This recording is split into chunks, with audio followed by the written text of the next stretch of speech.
junina. Vocês receberam aí esta atividade, onde nós vamos trabalhar o alinhavo das bandeirinhas e também nós vamos preencher a fogueira com as bolinhas, com o papel crepom que vocês receberam, o papel crepom vermelho e amarelo.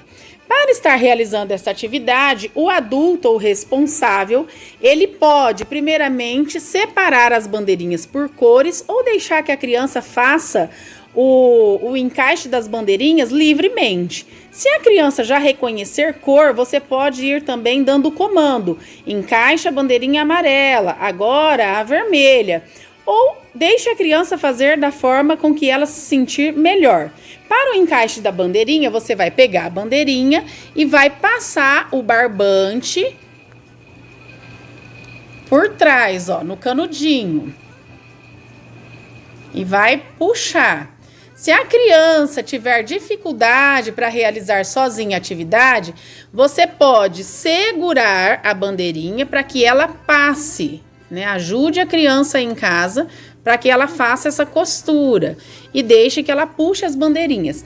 Finalizando a atividade, o adulto responsável vai esconder a ponta do barbante atrás, aí por esse buraquinho da folha, ó. Tá? Se não tiverem fita crepe, é só vocês abrirem um pedacinho do rolinho aqui que dá para vocês pregarem atrás, tá? E para fogueira, então vocês receberam o papel crepom vermelho, papel crepom amarelo. Vocês vão picar pedacinhos assim de papel e pedir para que a criança faça a bolinha.